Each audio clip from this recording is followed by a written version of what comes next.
جيتكم بوصفة مملحات بعجينة صحية تجي مقطنة طرية خفيفة سهلة مهلة. أروح معي نحضروها كيف.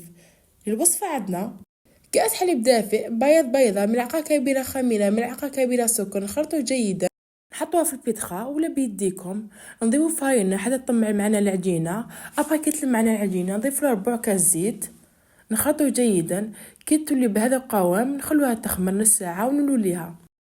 ابخي ما خمت العجينه نقسموها على 2 ونوريكم دليل نجاح العجينه. كي تشوفوا هذه بقعات اعرفوا بلي العجينه ناجحه. القسم الاول نشكلو كويرات، كويره حجمها 60 غرام. نشكلو المملحات تاعنا نضغطو في الوسط باه يخرجوا الاطراف كما راكم تشوفوا. فوالا. القسم الثاني نحلو عجينه نقسموها ديكاري، نحطو الحشو في الوسط، حشو اختياري كما راكم تشوفوا. فوالا هو الشكل الثاني. نضيفو الحشو للمملحات الاولى كما راكم تشوفوا.